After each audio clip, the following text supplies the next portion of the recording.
Hello and welcome. Today, I'm going to be very calm, I'm going to be very open, and I'm going to be very unbiased. The last 2 or 3 weeks thereabout has taken a different path, and I must say, in all honesty, that the struggle has taken a whole new dimension with individual activists accusing the other of taking money or giving the other money, and attacks of criminality and non-criminality. And I think somebody has to step up and put things straight. You may recall a few weeks ago I made a video where some people said I held a gogoro, I was ranting, outburst. First, let me tell you, I'm human. I'm human. But I must say that the animosity that is apparent on the social media space, particularly by a group of people who claim they belong to one organization or who claim they want Biafra more than everybody, I want to tell you that you are doing more harm than good. If you think what is before us can be solved by one single individual or one single organization, or we can solve this problem by these constant attacks, then it's a huge joke. No wonder my friends, some of my northern friends who are Aboki, they said anytime they hear Biafra, they go back to sleep and they snore. They don't get perturbed. And the reason they are due for that is because we lack the ability to cohere. That's doing things together. And in the last 3 weeks has shown greatly to that. Now today I'm going to talk about 3 people: Nnamdi Kanu, Tony Nadi, Asari Dokubo, and probably myself, because I'm the one making the video. But these are the 3 key players in the struggle for freedom. And in all honesty, if they go by attacking each other, I give you money, you don't give me money, you are a criminal, you are a fraud, you not be fraud, you be this, then I sincerely believe we are just wasting our time. We should stop coming to the social media space to entertain the corner who only visit this discussion and wrangling and smile home and say, Kai, and banzan nan gaskiya ba su da hankali. Wallahi, ba za su iya samu wannan Biafra nasu number. For those who understand Hausa, I pray you understand what I've said. But before I go into this topic of analyzing these 3 key players, bringing out their strength and bringing out their weaknesses, let me tell you a little bit about myself. In case you don't know, I am the CEO of a company. I'm not going to mention the name of the company because of the attitude I've seen these young boys have displayed on my page. But our company is a content developing company. We develop content for companies. And basically, most of my clients were Northerners. I've worked with Borno State Government. I've worked with Kaduna State Government, Adamawa State Government, Plateau State Government. In case you don't know, the street numbering in Kaduna, we did it. But when Buhari came, and I saw those who were my classmates on the forum on Facebook, and when they revealed their true intention that we may just be graduate and in the same alumni, the division along religious and ethnic line was evident. And I now said, okay, I'm going to pitch my tent with my people. I recall at that time I had 5,000 followers on Facebook, and 95% of those followers were Hausas. I went into about 3 or 4 days, maybe a week, deleting anything Abubakar Usman. I started deleting. And as I delete, I was sending friend requests to Igbos, because I felt the time they disconnected me with my brothers have been too long, and it's time I reconnected. Because I felt the hatred of the caliphate towards people of the South was becoming too enormous. Now, I grew up in the North. I didn't grow up in the South. I didn't even grow up in my own village. So some of the things that are coming very close to me, I didn't know it. I didn't know the characters of the Igbos. I didn't know the characters of the Urhobos. I didn't know the characters of the Ijos. So most of the things that I'm seeing now, I'm learning them now. God, if I know that... Now, there was a time they would say, people bear Igbo names just to insult people on Facebook. No, sir, I think we should go past that now. Because today I'm going to be very blunt, but I'm not going to be biased. That's what I've been doing. Now, when I started my video session, I said I was going to be a one-man riot squad. But I was convinced, join IPOB, join IPOB, join IPOB, and then I joined. I'm not saying it's a bad step, but I really should have stuck to my one-man riot squad status. That way, I can talk to anybody, see everybody's fault, without being tagged as being biased. So,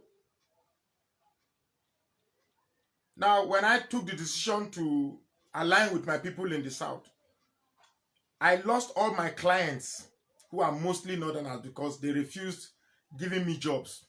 Because I didn't know any part in the South, I was not doing business in anybody's house. I was doing business. So I lost my clients.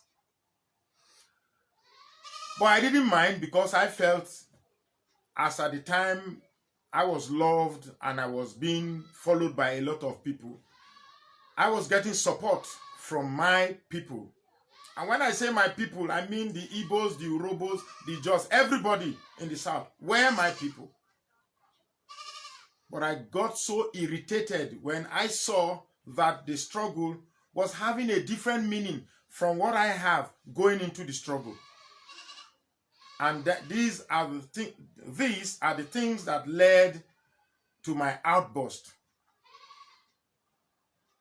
For instance, if you watch me, when I'm making my videos, all I try to do is to infuse the way the North thinks and give the South a very good opportunity to have a fair strategy to respond to the machinations of the North.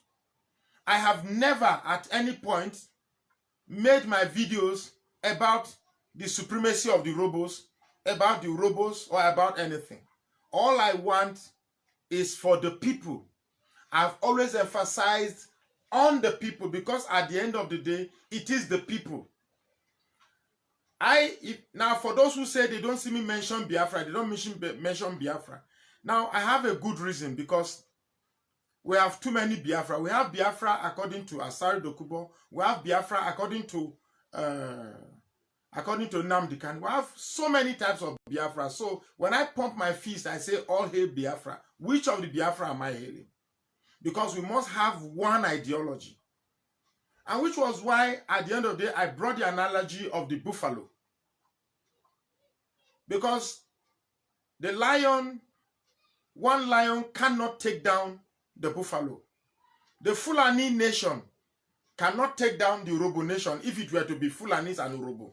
Talk less to take down the Igbos. The Fulanis can't. Now it is the Fulanis that are running the affairs of Nigeria. And they are succeeding because they have the lion mentality, whereas we, the South, we have the buffalo mentality. We do not know our strength, and that our only strength is to stay put. Do not allow these people to infuse fear into us. Stay put, work together, and stampede the enemy. For those who have watched the previous video, you will know that. This has consistently been my ideology. I formed a group on Facebook, Eastern Union Assembly. And before I knew, they started calling me leader. I told them, stop calling me leader, because that is where things start going wrong, because I am supposed to make the people value themselves more than me. I am just a torchbearer, a convener, a pathfinder, one who shows the way. Like the Moses, when Moses led the people out of Israel, he didn't, out of Egypt, he didn't carry them on their head. And when they got to the sea and he split the sea open, the people walked in. So that has been my ideology, to take us to the Red Sea, part the Red Sea, and ask you to walk in. Because at the end of the day, even if we are going to have a nation, the Constitution we read, we the people. That will be the first sentence on that Constitution, we the people. So at the end of the day, it is about the people. Now, what I see most activists come, be it Nnamdi Kanu, be it Asari Dokubo, be it Tony Nnadi, in all their strategy, they forgot one important element of the struggle, and that is the people.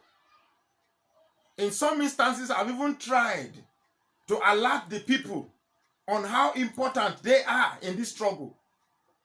And I bring you a struggle that is a plain sheet of paper. What we will write on this plain sheet of paper will be determined by the people. Because whatever government we are going to apply in this country will be government of the people, by the people, and for the people.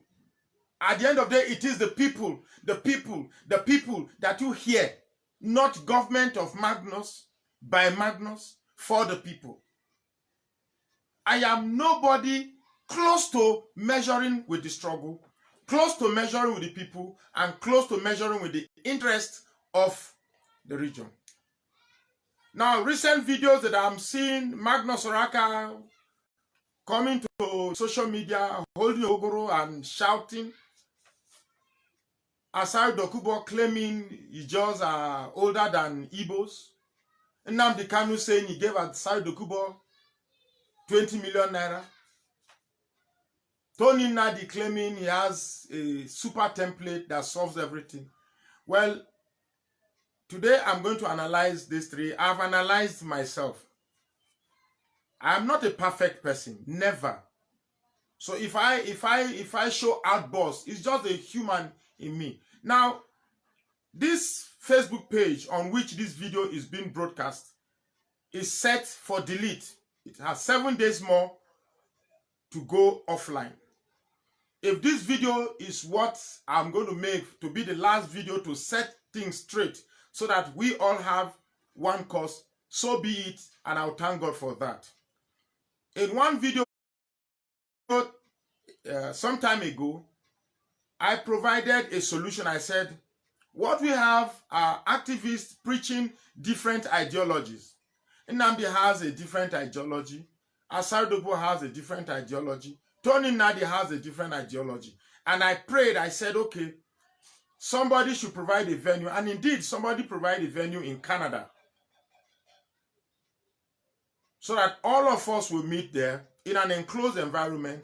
If it means we fight, bege, and tear each other's shirt, but at the end of the day, we come up with a wholesome ideology, so that when Tony Nnadi is talking, Nnamdi Kanu is talking, Asari Dokubo is talking, we all will be saying the same ideology from different angles. I waited and I thought that was going to be, then somebody called me and said he can't be part of that meeting. I'm not going to say who did, but somebody indeed, among the people I called, somebody called me and said he can't be part of that meeting.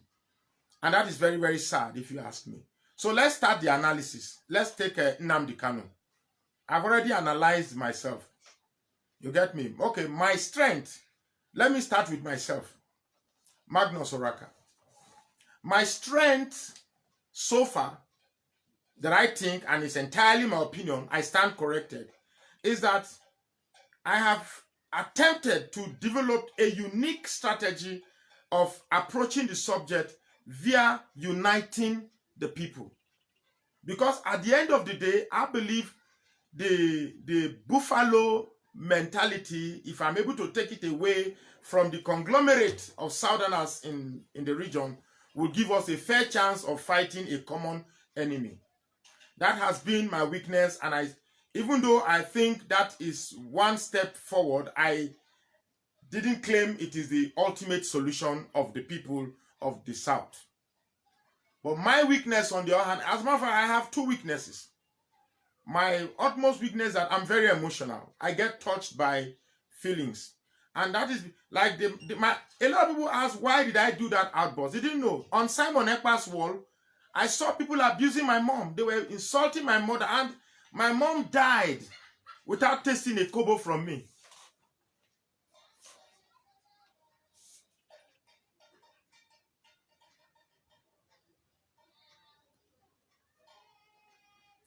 So, you can insult me, no problem. You can insult me, insult my house, but don't insult my mom.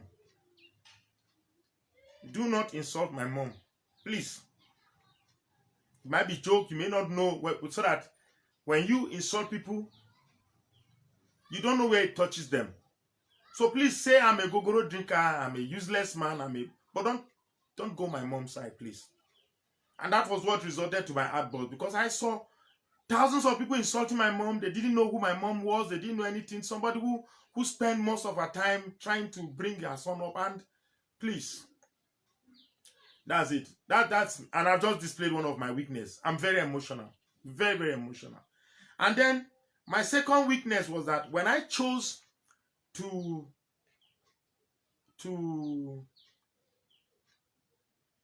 take on this struggle, I made an ultimate sacrifice. I either choose to follow the struggle and sacrifice my business clients, or retain my business clients and abandon the struggle. But because I felt I have a unique angle to which I needed to bring, and that is some of the lies told by the North to us, I chose the people. So, and because I chose the struggle, I lost a lot of my clients. I'm a CEO of a company, but like I said, I will not name the name of the company. I pay people's salaries, people dependent on me for their salaries. So, and the reason why I kept going was because people were supporting me.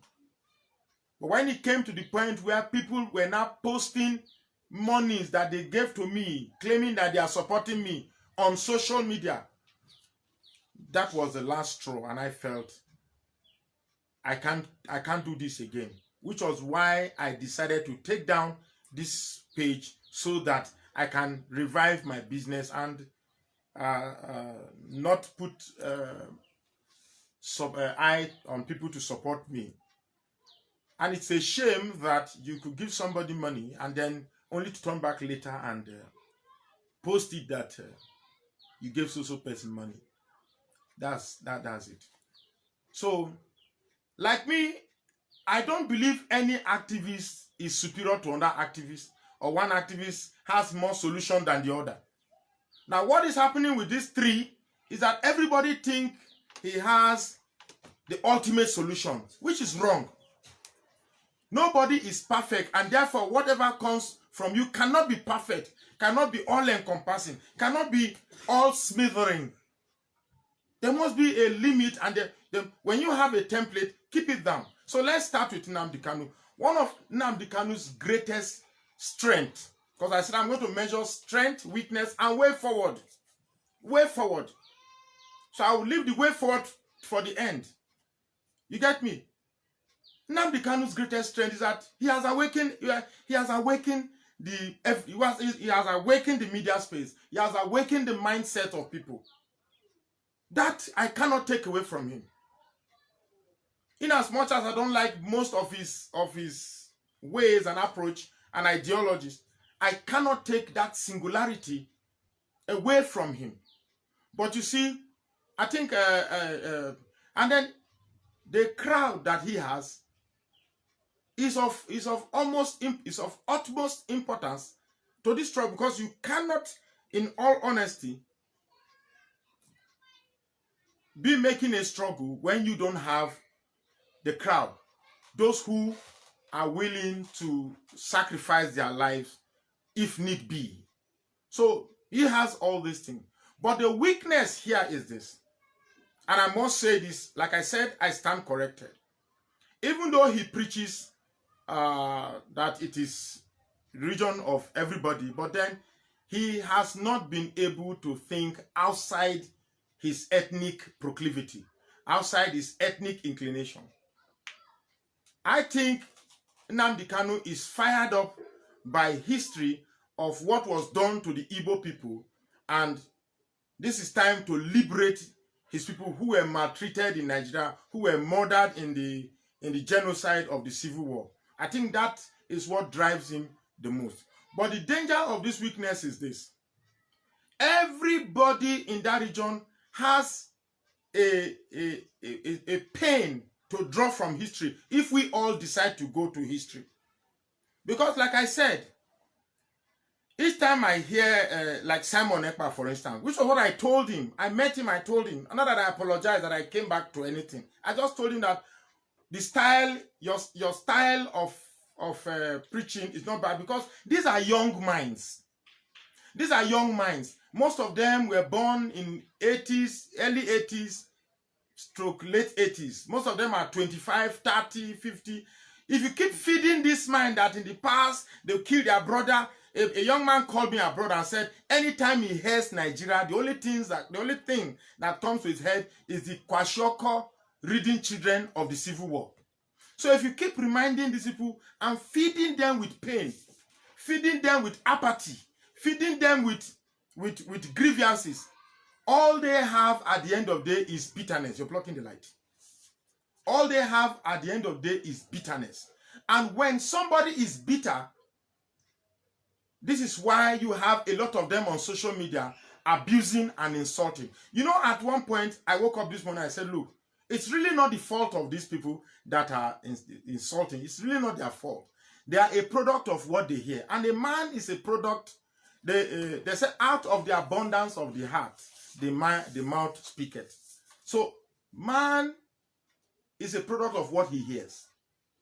So, I will strongly enjoin that the war lasted 3.5 years. And for 5 years, we'll be talking about the war, the war, the war, the war. Even if we are going to describe the war for second by second, we ought to have finished it by now. So, yes, we have exhausted history. What do we need to do now? What do we need to do now? The only choice we have now is to assess the strategy of the enemy and build a counter strategy. And build a counter strategy. When I hear Nnamdi Kanu talk, I can see the pain and viciousness with which he talks. That excites these young minds, and when they listen, all they have is pain. So what I see is happening in most of these youths, you see them on social media abusing their elders. It's pain, bitterness, apathy, and that will not help the minds of this young one. What I suggest, in all honesty, is to visit history and draw strength, not draw bitterness, not draw pain. Because if we all go to history, I have a young boy in the house, I could simply tell them that during the Civil War, that Biafran soldiers came to my village, raped my mothers, raped my uncle, raped my aunties. But I know the type of damage such information will do to him. And therefore, I desist from telling him. Does not mean the kind of history I tell him is to know that, yes, this is where you came from. This is the history of this river, River Ethiop. This is the history of your great-grandfathers upstairs. This is the history about your people. So that each time he visits history, he develops pride. And not visit history because he develops pain. I don't see the reason why you keep feeding this young man with pain, and bitterness. The next thing they do, they carry flag, they go on the street, they protest, and they are shot and they are dead. Case closed. Their matter don't pass. Why not spend the time to build strategy? This is how the North is operating. This is how we should operate and overcome them. So, Asari Dokubo, his strength is this. I've spoken with him. His political strategy is superb. His political strategy is superb. And his military technique and tactics is second to none. But he also has one weakness. Remember when he keeps saying that Ijos are senior brothers of Igbo? I don't like it. I don't like it because this is not a time to be wielding this ethnic superiority. It really doesn't call for it. Even in your last video, you said Ijos had a history older than the history of Igbos. It's not necessary. It's really not necessary. And claiming that you will expose this one, you will expose one, because at the end of the day, Nnamdi Kanu is my brother, Asad Okubo is my brother, Tony Nadi is my brother. When you keep exposing yourself, it is not only your brother you're exposing the entire region. I've never seen where a Hausa man comes on social media to say this is what happened between him and another Hausa man. Never. I have never seen where a Yoruba man comes on social media and say this is what happened between him and another Yoruba man. Never. The only people that are on social media making the social media exciting and elevating and entertaining to the Yorubas, to the Hausa man, are we, the Southeastern people. We are the only one that is constantly active on social media. And what do? We mock ourselves, we attack ourselves, we abuse ourselves, we threaten ourselves. I have an audio tape a young man sent to me that when Biafra will start, I don't know if there's no time, I would have played it for you. Do we play it? Should we play it? Okay. The cameraman said we shouldn't play it. That they were, before the war started, before they start fighting they'll start with the Urobo area, this thing to kill all the saboteurs. Now, I don't blame such a young man. From the voice of that note, I could say the boy should be around 20, 25, I mean, 20 something upwards. Now, I don't blame him because such a mind is filled with pain, anger, bitterness. And when you fill this mind with this pain and bitterness without a corresponding strategy on how to manage this pain, they go out messing things, doing things that are inimical to the struggle, putting all of us in danger. Imagine if I have a grown-up son of the same age and he reads that voice note, you see the anger becomes infectious and pervasive. So, like I said, if we must go to history, we must draw strength and not things that will remind us of the pains and bitterness. Because all of us have pains to draw. The Edos have pains to draw from history. The Urobos have pains to draw from history. The Ijos have pains to draw from history. It's not only Igbos that have pain in history to draw from. Tony Nadi. Tony Nadi is an intellectual. I like his approach. As a matter of fact, his approach seemed the most feasible because his approach stems from realism. Because to me, I believe Nigeria cannot split into 4 or 5. Nigeria cannot split in pieces because the international community, after experimenting with the Sudan experience, are not happy with the resultant effect or resultant happenings in South Sudan, where there were still killings and bickerings again. So I still believe that if we don't have the right frame of mind and we create any country, be it 2 countries, 3 countries, or 4 countries, if we go into these countries with the type of psychology we have now, we are still going to buy the newspaper of the next day to read about fightings and killings, because those activists started from...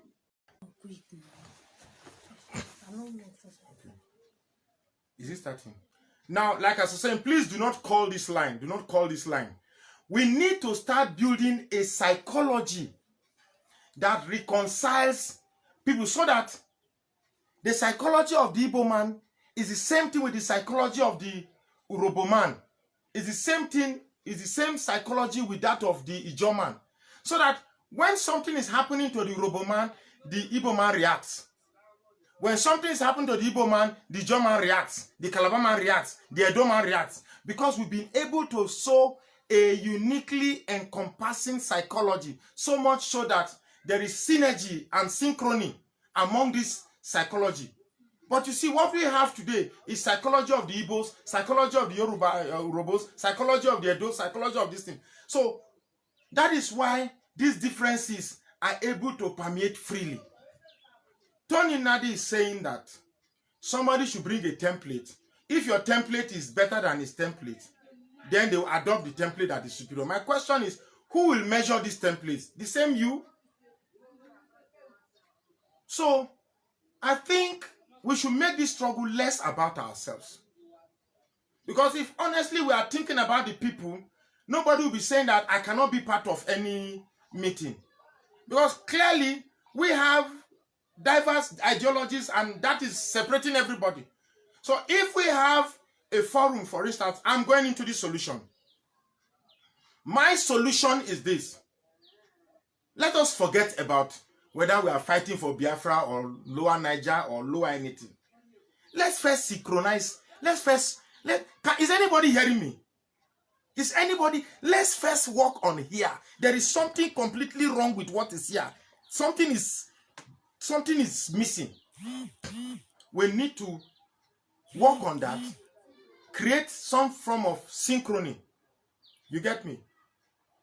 And then find a forum where everybody will sit down. Okay, Nnamdi Kanu, well done for your work, but we need you to stop this deification of you are this, you are that. Let's make it about the people.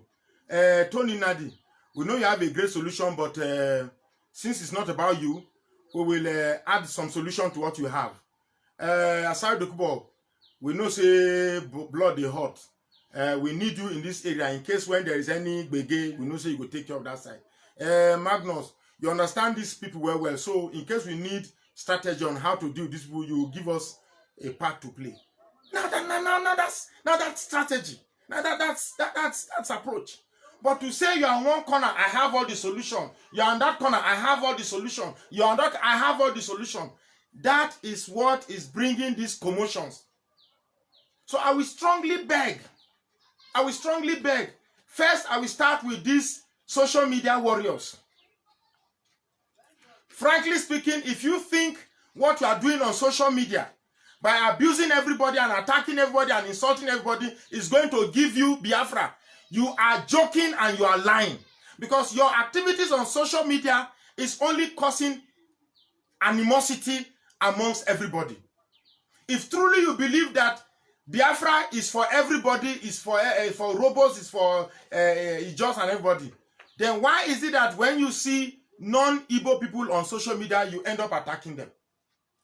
So the insults on social media should stop. Even if somebody come and say Nnamdi Kanu is stupid, just say, okay, I go to inbox. I heard you say Nnamdi Kanu is stupid. Have you spoken to Nnamdi Kanu before? Okay, I want to tell you something about Nnamdi Kanu. Nnamdi Kanu is a great guy. If you meet him, he is this, he is that, you know, that is better than the insult, because you cannot insult people into agreeing with what you believe. No one single organization can bring us freedom. It's not possible. Because no one individual has it all or knows it all. As much as I respect your ideology, respect my ideology. Now, if we must overcome these northerners, we must find a way to synchronize. We must find a way to synchronize our ideology, because obviously, as it is right now, we have different ideologies that are not coherent with one another. And followers of each individual are thinking that it is a political party or it is a war game between one faction and another faction. We cannot, in all honesty, say, I'm IPOB, and because nobody's IPOB, they are my enemy, so we will insult them. We cannot say, in all honesty, that because I'm IPOB, if one group is coming up, we must insult them. If a group comes up and say they are Niger Delta indigenous people, bless them.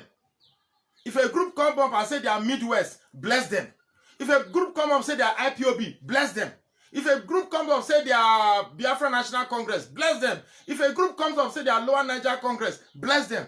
But we must have a way to synchronize these ideologies so that we stop fighting ourselves on social media, making ourselves objects of entertainment to the very people that come to us to kill us and to maim us.